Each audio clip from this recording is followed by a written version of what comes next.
해당되는 46장부터 51장까지는 열국에 대한 하나님의 심판의 말씀이 기록되어 있습니다. 예굽으로부터 시작해서 마지막 바벨론까지 열국이 철저하게 심판을 받을 것에 대한 말씀이 기록되어 있죠. 여러분, 그리고 그중 오늘 본문이 들어있는 48장에는 모압이 받을 심판에 대한 말씀이 기록되어 있는데, 바벨론 다음으로 많은 분량의 말씀이 기록되어 있는 것을 볼 수 있습니다. 바벨론에 대한 심판의 말씀이 제일 많고, 그 다음으로 심판의 말씀을 많이 들은 나라가 바로 모압이다라는 것이죠. 여러분, 나라의 크기와 영향력으로 따진다면 사실 모압보다는 예굽이 더 많은 심판의 말씀을 들어야 합니다. 바벨론이 1등이고 예굽이 2등이고 모압이 3등으로 예굽에 대한 심판의 말씀이 모압에 대한 심판의 말씀보다 더 많아야 한다라는 것이죠. 나라의 크기와 그 영향력으로 본다면 그래야 마땅하다라는 것입니다. 여러분, 그런데 예굽을 제치고 모압이 더 많은 심판의 말씀을 들었다는 것을 볼 수 있는데, 여러분, 이것을 통하여서 우리는 모압이 하나님 앞에서 심판받을 짓을 참으로 많이 했다라는 것을 짐작해 볼 수 있습니다. 예굽이 더 많이 죄를 지었다, 아니다, 모압이 더 많이 죄를 지었다, 이렇게 정확하게 비교할 수는 없지만은 모압이 하나님 앞에서 심판받을 짓을 참으로 많이 했다라는 것은 우리가 이것을 통하여서 충분히 짐작해 볼 수 있는 것이죠. 여러분, 그러면 모압이 어떤 죄악을 저질렀기에 하나님께 이렇게 큰 심판을 받게 된 것일까요? 모압이 심판당하는 이유는 무엇이며 이를 통해서 우리가 교훈으로 삼아야 될 것은 무엇일까요? 오늘 본문의 말씀인 예레미야 48장을 통하여서 그것을 살펴보도록 하겠습니다. 첫 번째로 모압이 심판당하는 이유가 무엇이냐? 그들이 자기가 가진 것을 의지하는 일을 하였기 때문입니다. 오늘 본문 7절 전반부입니다. 내가 내 업적과 보물을 의뢰함으로 너도 정복을 당할 것이요. 모압이 자기들의 업적과 보물을 의뢰하는 일을 하였기 때문에 심판을 당하게 된다라고 말씀하고 있습니다. 여러분, 먼저 업적이라는 말이 나오는데 이 업적은 그들이 쌓아놓은 견고한 요새를 말합니다. 여러분, 모압은 산지 지형이 참으로 많은 곳이었습니다. 여러분, 그리고 모압은 그 산지라는 천혜의 요새를 잘 활용하여서 견고한 성읍을 많이 쌓아 놓았습니다. 안 그래도 지형이 험해가지고 공격하기가 쉽지 않은데 거기에다가 견고한 요새까지 만들어 놓은 것입니다. 여러분, 그래서 그들은 그것을 자랑하고 의지하는 일을 하였습니다. 높은 산 위에 견고한 성읍들을 많이 쌓아 놓았으니까 적군이 쳐들어와도 끄떡이 없다. 이 요새들이 우리들을 지켜줄 것이다 라고 그렇게 생각하였다라는 것이죠. 자기들이 쌓아놓은 요새를 자랑하고 의지하는 일을 그들이 하였다라는 것입니다. 여러분, 또 보물이라는 말이 나오는데 이 보물은 그들이 누리는 엄청난 부를 말합니다. 여러분, 모압 땅은 참으로 물이 풍부하고 비옥하고 기름진 땅이었습니다. 여러분, 그래서 농사가 참으로 잘 되었습니다. 특히 어떤 농사가 잘 되었느냐?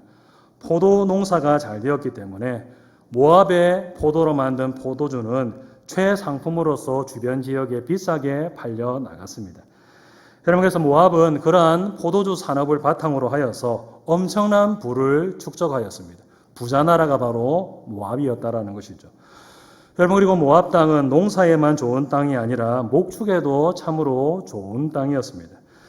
여러분, 그래서 모압은 엄청나게 많은 양떼를 가지고 있었습니다. 당시에 양떼를 많이 가지고 있었다는 것은 부의 척도를 나타내는데 바로 그런 양떼를 엄청나게 많이 가지고 있는 나라가 바로 모압이었다라는 것이죠.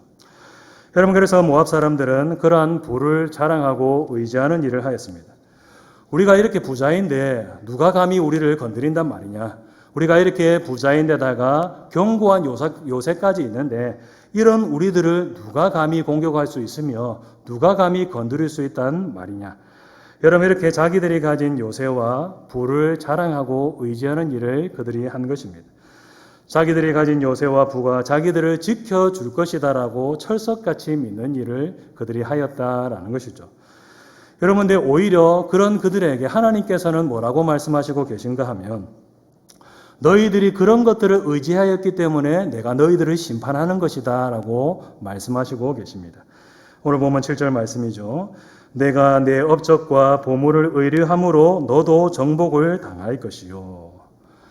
너희들이 그런 것들을 의지하기 때문에 내가 심판을 하는 것이다 라고 하나님께서 분명하게 심판의 이유에 대해서 말씀하시고 계십니다. 견고한 요새와 부가 너희들을 지켜줄 것이라고 그렇게 자랑하고 의지하지 아니다. 그러나 내가 너희들을 심판하겠다. 다른 것을 의지하는 너희들을 내가 결단코 용서하지 아니하고 내가 너희들을 심판하겠다. 너희들이 그런 것들을 의지하고 자랑하는 일을 하였기 때문에 내가 너희들을 심판하는 것이다 라고 하나님께서는 그들에게 말씀하시고 계신 것입니다. 하나님 외에 다른 것을 의지하는 그들을 심판하사 그 의지하고 자랑하는 것들이 얼마나 허망하고 부질없는 것들인지, 그들이 붙잡았던 것들이 얼마나 보잘것없는 것들이었는지 그것을 하나님께서 깨닫도록 만들어 주시겠다라고 말씀하시고 계신 것을 볼 수 있는 것이죠. 여러분, 우리들도 마찬가지입니다. 하나님 외에 다른 것을 의지하면 하나님께서는 반드시 그것들이 헛된 것이다라는 것을 깨닫도록 만드십니다. 여러분, 세상의 백성, 모압은 하나님의 택하신 백성이 아니라 세상의 백성입니다.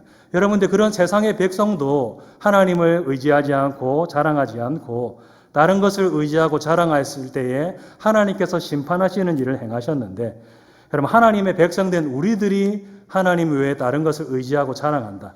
여러분, 그러면 어떻게 하시겠습니까? 세상 백성도 그렇게 심판하셨는데 우리들이야 말할 것이 없는 것입니다. 하나님 대신에 우리들이 다른 것을 의지하고 자랑할 때에 하나님께서는 반드시 우리들을 심판하신다라는 것이죠. 그 의지하고 자랑하는 것들을 그냥 후 하고 그냥 불어버리셔가지고 참으로 우리들이 의지하였던 것들이 보잘것없는 것이었구나. 내가 붙잡고 그동안 살았던 것들이 참으로 보잘것없는 것이었구나. 그것을 하나님께서는 반드시 깨닫도록 만드신다라는 것입니다. 여러분, 그래서 우리들은 이것을 바로 알고 다른 것을 의지하지 말고 오직 하나님만 의지하고 하나님만 자랑하는 일을 해야 되는 것입니다. 그동안 하나님 대신에 의지하고 자랑하는 것들이 있었다면 그 모든 것들이 참으로 보잘것없는, 우리들이 의지할 만한 것이 못 된다는 것을 우리가 바로 알고 하나님만 의지하고 자랑하는 일을 우리가 해야 되는 것입니다. 하나님을 의지하는 것들을 하나님께서 깨부셔가지고 그것들이 헛된 것이다라는 것을 깨닫도록 만들어 주시기 전에 우리가 이 말씀들을 통하여서 바로 알고 하나님 대신에 의지하고 자랑하는 것들을 버리고 하나님만 의지하는 일을 해야 되는 것입니다. 세상에 변하는 헛된 것들, 그런 것들을 의지하고 자랑하는 것이 아니라 영원하시고 불변하시는 하나님 한 분만을 의지하고 자랑하는 그런 삶을 우리들이 살아가야 되는 것이죠. 여러분, 두 번째로 모압이 심판당하는 이유는 무엇인가 하면 그들이 우상 숭배를 하였기 때문입니다. 오늘 본문 13절 말씀입니다. 이스라엘 집이 베델을 의뢰함으로 수치를 당하는 것 같이 모압이 그못으로 말미암아 수치를 당하리로다.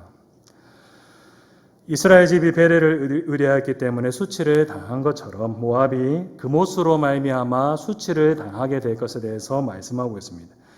이스라엘이 베델에 있는 금송아지를 숭배한 것과 마찬가지로, 그것 때문에 심판을 당한 것과 마찬가지로 모압이 그모스라는 우상을 숭배하는 일을 하였기 때문에 심판받게 될 것에 대해서 말씀하고 있는 것을 볼 수 있는 것이죠. 여러분, 모압은 그모스라는 우상을 섬겼는데 이 그모스는 어떤 우상인가 하면 자녀를 불에 태워서 바치면 복을 준다라는 그런 우상입니다. 너희들이 복을 받기를 원하느냐? 그러면 네가 가장 소중하게 생각하는 너의 자녀를 나에게 태워서 바쳐라. 그러면 너에게 복을 주겠다라는 그런 종교, 그런 우상이 바로 그모스인 것입니다. 여러분, 그래서 모압 사람들은 복을 받기 위해서 어떤 일을 행하였느냐? 자기 자녀를 태워서 바치는 악한 일을 저질렀습니다. 자기들이 복받기 위하여서, 부모들이 복받기 위하여서 자기 자녀를 희생시키는 그런 악한 일을 그들은 저질렀다라는 것이죠. 복을 받기 위해서라면 수단과 방법을 가리지 않는, 복을 받을 수만 있다면 무슨 일이든지 저지르는 그런 일을 그들이 하였다라는 것입니다. 여러분, 그래서 엄밀하게 말해서 모압은 그모스라는 신을 숭배한 것이 아니라 사실 복을 숭배하는 일을 하였다라고 그렇게 말할 수가 있습니다. 여러분, 그렇죠? 그들은 그모스라는 신을 숭배한 것이 아닙니다. 사실은 복을 숭배한 것입니다. 복을 받기 위한 것이 목적이고 그모스는 무엇에 불과합니까? 사실은 수단과 방법에 불과한 것이죠. 복이 그들에게 사실은 신과 같은 그런 존재이고 그모스를 섬기는 것은 그들에게 수단에 불과한 것입니다.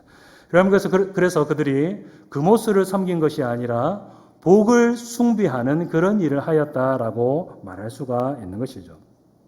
여러분, 이것이 바로 우상숭배의 정체라고 할 수가 있습니다. 사람들이 왜 우상숭배를 하느냐?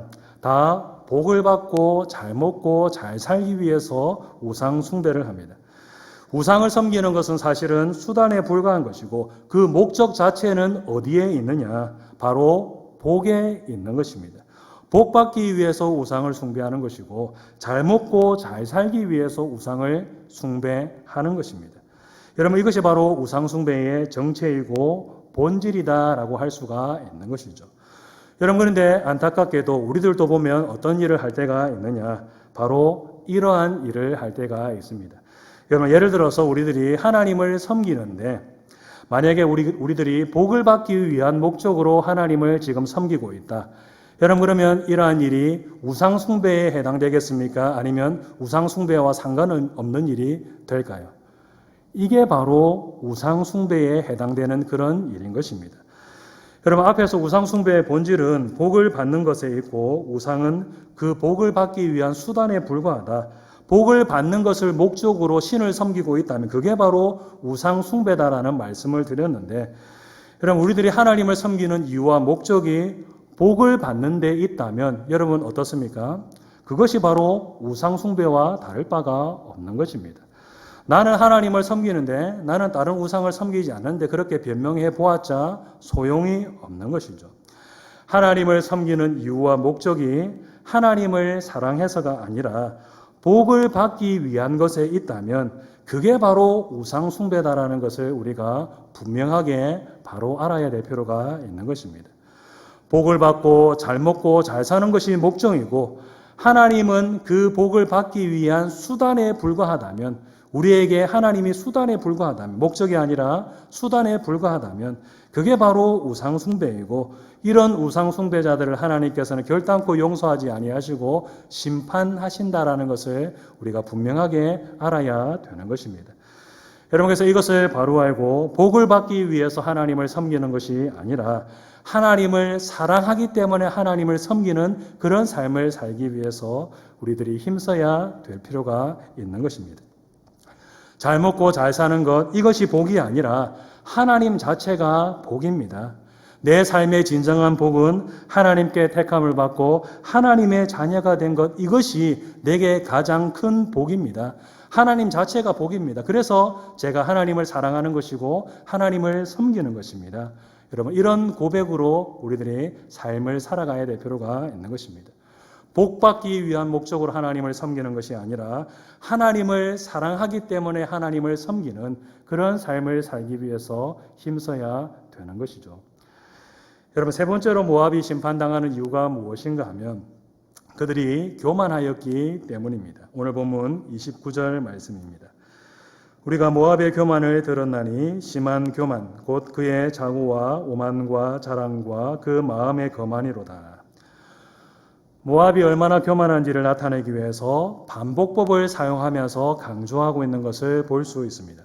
자고, 오만, 자랑, 거만, 다 교만을 나타내는 다 같은 말들이라고 할 수 있는데, 이러한 단어들을 반복해서 사용함으로 모압이 얼마나 교만한지 그것을 강조하고 있는 것을 볼 수 있는 것이죠. 여러분, 그러면 모압이 어떻게 교만하였느냐? 첫 번째로 하나님에 대해서 그들이 교만하였다라고 말씀하고 있습니다. 오늘 본문 26절 전반부입니다. 모압으로 취하게 할지어다 이는 그가 여호와에 대하여 교만함이라. 모압이 하나님에 대하여서 교만하였다라고 말씀하고 있습니다. 여러분, 모압은 앞에서도 말씀드렸듯이 견고한 요새를 가지고 있었습니다. 여러분, 그래서 하나님께서 심판하신다라는 말씀이 그들에게 여러 차례 선포되었지만은 그들은 어떤 반응을 보였는가 하면 그런 하나님의 말씀조차도 비웃고 조롱하는 일을 행하였습니다. 여호와 하나님이라는 신이 우리들을 심판하신다고? 그 이스라엘이 믿는 신이 아니냐? 그런 신이 우리들을 어떻게 심판할 수가 있느냐? 우리들은 견고한 요새를 가지고 있기 때문에 하나님이라고 할지라도 우리들을 결코 심판할 수가 없다. 심판하려고 한다면 한번 해보라지. 우리들의 견고한 요새가 우리들을 지켜줄 것이다. 여러분, 모압 사람들은 그렇게 하나님에 대해서 교만하는 그런 일을 행하였다라는 것이죠. 여러분, 두 번째로 그들은 이스라엘에 대하여서 교만하게 행하였습니다. 오늘 본문 27절의 말씀입니다. 내가 이스라엘을 조롱하지 아니하였느냐? 그가 도둑 가운데서 발견되었느냐? 내가 그를 말할 때마다 내 머리를 흔드는 도다. 그들이 이스라엘을 조롱하는 일을 하였다고 말씀하고 있습니다. 여러분, 지금 이스라엘의 상황은 어떤 상황인가 하면 북이스라엘이나 남유다나 다 바벨론의 공격으로 인하여서 망한 그런 상태입니다. 여러분, 근데 그 망한 이스라엘 백성들을 보면서 모압이 어떻게 하였느냐? 비웃고 조롱하는 일을 행하였습니다. 야, 너희들 참으로 잘 망했다. 너희들은 별 볼 일 없어가지고 그렇게 망했다. 우리는 견고한 요새가 있어서 안 망하는데 너희들은 힘이 없어서 망한 것이다. 우리들은 결코 망하지 않을 것이다. 여러분, 이렇게 이스라엘 백성들을 조롱하는 일을 행하였다라는 것입니다. 자기들은 절대 안 망할 것이다라고 생각하면서 자기들은 그렇게 높이면서 이미 망한 백성들을 향하여서는 너희들 참으로 잘 망하였다 하고 비웃고 조롱하는 그런 악한 일을 행하였다라는 것이죠. 여러분, 다른 사람들이 공경에 빠진 것을 보았다. 여러분, 그러면 어떻게 하는 것이 인지상정이라고 할 수 있습니까? 불쌍히 여기는 마음을 가지는 것이 옳은 일이다라고 할 수 있죠. 이웃 나라가 다른 나라의 공격을 받아서 나라가 망하고 백성들이 포로로 끌려가는 일을 당하였는데 그것을 보고 참으로 잘됐다 하면서 비웃고 조롱한다. 여러분, 그런 일을 해서는 결코 안 되는 것입니다. 그 나라가 비록 원수의 나라라고 할지라도 비웃고 조롱하는 일은 해서는 안 되는 것입니다. 여러분, 성경을 보면 그런 일을 하지 말아야 될 것에 대해서 어떻게 말씀하고 있는가 하면 잠언 24장 17절에서 18절 말씀을 보면 이렇게 말씀하고 있습니다. 다 함께 읽도록 하겠습니다.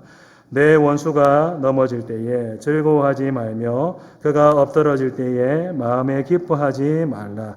여호와께서 이것을 보시고 기뻐하지 아니하사 그의 진노를 그에게 옮기실까 두려우니라. 아멘. 원수라 할지라도 그가 낭패를 당하였을 때에 기뻐하지 말라라고 말씀하고 있습니다. 원수라도 넘어졌을 때에 비웃고 조롱하는 그런 일을 해서는 안 된다라는 것이죠. 그런 일을 하면 하나님께서 보고 계시다가 어떻게 하시느냐? 기뻐하지 아니하시고 그가 조롱한 사람이 당한 일을 그대로 자기가 당하도록 만드시겠다라고 말씀하고 있습니다. 여러분, 근데 모압이 어떤 일을 행하였는가 하면 바로 이런 일을 행하였습니다. 낭패를 당한 사람들을 보면서 비웃고 조롱하면서 자기를 더 높이는 그런 교만한 일을 저지른 것입니다. 여러분께서 오늘 본문을 통하여서 읽지는 않았지만은 39절을 보면 이렇게 말씀하고 있는 것을 볼 수 있습니다. 어찌하여 모압이 파괴되었으며 어찌하여 그들이 애곡하는가? 모압이 부끄러워서 등을 돌렸도다. 그런즉 모압이 그 사방 모든 사람의 조롱거리와 공포의 대상이 되리로다. 아멘. 여러분, 잠언 말씀 그대로이지 않습니까? 모압이 망한 이스라엘 백성들을 보면서 비웃고 조롱하는 일을 하였기 때문에 하나님께서 자기들이 한 일을 그대로 갚아주사 그들 자신이 세상 백성들에게 조롱거리가 되도록 만드셨다라는 것을 볼 수 있습니다. 그들이 다른 사람들을 비웃고 조롱하는 일을 행하였기 때문에 똑같이 그들도 똑같은 일을 당하도록 하나님께서 만드셨다라는 것을 볼 수 있는 것이죠. 여러분, 이처럼 하나님은 다른 사람을 조롱하면서 자기를 높이며 교만하게 행하는 사람을 반드시 낮추십니다. 네가 잘나면 얼마나 잘났다고 하나님에 대해서도 교만하고 사람들에 대해서도 그렇게 비웃고 조롱하면서 교만한 일을 행하느냐? 너는 아무것도 아닌 존재이다. 하나님이 낮추시면 너는 그냥 낮아질 수밖에 없는 그런 존재이다라는 것을 교만한 사람에게 반드시 가르쳐 주시는 분이 하나님이시다라는 것입니다. 하나님께서는 이렇게 교만한 자를 낮추사 자기가 어떤 존재인지를 반드시 깨닫도록 만드신다라는 것이죠. 스스로 자기를 높이는 사람을 반드시 그 높아진 자리에서 끌어내려 가지고 네 자리는 거기가 아니고 네 자리는 저기다. 네가 아무리 스스로를 높여봤자 네 자리는 저기니까 내려가라라고 그 교만한 것을 깨뜨리시는 분이, 철저하게 자기가 어떠한 존재인지를 깨닫게 만드시는 분이 바로 하나님이시다라는 것입니다. 여러분, 그래서 우리들은 이것을 바로 알고 교만하게 행하지 말고 겸손하게 행해야 되는 것입니다. 하나님에 대해서도 머리를 들지 말고 겸손하게 행해야 되는 것이고, 사람들에 대해서도 자기보다 낮추어 보면서 비웃거나 무시하는 것이 아니라 겸손하게 대하는 일을 해야 되는 것이죠. 다른 사람을 낮추고 스스로 자기를 높이는 일을 하면 하나님께서는 반드시 그런 사람을 강제로 끌어내려 가지고 원래 자기가 어떤 존재인지를 깨닫게 만드신다는 것을 바로 알고 겸손하게 하나님을 섬기고 겸손하게 다른 사람들을 섬기는 일을 우리는 해야 되는 것입니다. 하나님은 스스로 자기를 높이는 사람이 아니라 자기를 낮추고 겸손하게 하나님을 섬기고 다른 사람을 섬기는 사람을 높여주시는 분이시다라는 것을 바로 알고 겸손하게 하나님을 섬기고 겸손하게 다른 사람들을 섬기는 삶을 우리들은 살아가야 되는 것입니다. 여러분, 그러면 마지막으로 교만하지 않으려면 어떻게 해야 되는지에 대해서 살펴보고 말씀을 맺도록 하겠습니다. 여러분, 교만하지 않으려면 어떻게 해야 될까요? 여러분, 교만하지 않으려면 평안하고 잘 나갈 때에 모든 것이 하나님의 은혜라는 것을 기억하고 하나님의 은혜에 감사하며 모든 영광을 하나님께 돌리는 일을 해야 합니다. 여러분, 오늘 본문을 보면 모압이 교만에 빠진 이유에 대해서 이렇게 말씀하고 있습니다. 오늘 본문 11절 전반부입니다. 모압은 젊은 시절부터 평안하고 포로도 되지 아니하였으므로. 모압이 젊은 시절부터 평안을 누리고 다른 나라의 포로가 된 적이 없었다라고 말씀하고 있습니다. 젊은 시절, 곧 나라가 전성기를 누리던 그 시절부터 계속해서 평안을 누리고 다른 나라의 공격을 받은 적이 한 번도 없었다라는 것이죠. 여러분, 앞에서 여러 차례 말씀드렸듯이 모압은 험한 지형에 견고한 요새를 많이 가지고 있었습니다. 여러분, 그래서 오랜 세월 동안 다른 나라의 공격을 받지 아니하고 평안을 누렸습니다. 여러분, 그리고 모압은 그냥 평안하게만 한 것이 아니라 경제적으로도 상당히 풍요로웠습니다. 여러분, 그래서 이 풍요와 평안 때문에 모압은 무엇에 빠질 수밖에 없었는가 하면 교만에 빠질 수밖에 없었던 것이죠. 여러분, 만약에 모압이 다른 나라의 공격을 늘 자주 받고 굉장히 가난하게 살았더라면 어떠하였을까요? 오늘 본문에 나오는 것처럼 그들이 교만하였겠습니까? 아닙니다. 저는 그렇게 생각하지 않습니다. 다른 나라의 공격을 자주 받고 그들이 가난하였다면 자기의 분수를 바로 알고 마음이 굉장히 낮아져 있는 그런 상태였을 것이 틀림없습니다. 여러분, 근데 모압은 계속해서 평안을 누렸고 또 경제적으로도 참으로 풍요로웠습니다. 여러분, 그래서 모압은 교만에 빠지게 된 것이죠. 풍요와 평안을 누리는 동안 이것이 자기들이 잘나서 이렇게 누리는 것이다라고 생각하고 교만에 빠지게 된 것입니다. 여러분, 이처럼 평화롭고 풍요로우면 무엇에 빠지기 쉬우냐? 교만에 빠지기가 쉽습니다. 여러분, 그래서 우리는 평안하고 풍요로울 때에 어떻게 해야 되느냐? 더 정신을 차리고 교만하지 않기 위해서 힘쓰는 일을 해야 될 필요가 있는 것입니다.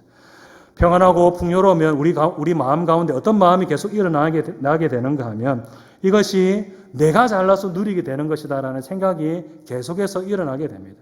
내가 잘나서, 내가 열심히 해서 지금 이렇게 평안을 누리는 것이고 풍요로움을 누리는 것이다라는 그런 생각이 마음속에서 계속 일어나게 되는데 그때마다 우리가 어떻게 해야 되느냐? 이 모든 것들이 내가 잘나서가 아니라 하나님의 은혜요 선물로 내가 누리는 것이다라는 것을 늘 생각하면서 이러한 생각으로 교만한 생각을 물리치고 하나님의 은혜에 감사하는 일을 우리가 해야 되는 것입니다. 내가 지금 누리고 있는 것 중에 나의 공로로 된 것은 하나도 없다. 모든 것이 다 하나님의 은혜로 지금 내가 누리고 있는 것이다라는 것을 기억하면서 하나님의 은혜에 감사하고 하나님께 모든 영광을 돌려드리는 그런 일을 우리는 해야 되는 것입니다. 여러분, 그럴 때 우리들은 풍요와 평안 속에서도 교만에 빠지지 아니하고 하나님 앞에서 겸손한 마음을 유지할 수 있게 되는 것입니다. 여러분 이제 말씀하도록 하겠습니다. 사랑하는 성도 여러분, 자기가 가진 것을 의지하지 말고 오직 하나님 한 분만 의지하며 복을 받기 위해서가 아니라 하나님을 사랑하기 때문에 하나님을 섬기는 우리 모든 성도님들 되시기를 바랍니다. 여러분 그리고 평안하고 풍요로울 때에 교만에 빠지지 않기 위해서 더욱더 주의하며 겸손한 마음으로 하나님을 섬기는 삶을 살아가는 우리 모든 성도님들 다 되시기를 주님의 이름으로 축복합니다.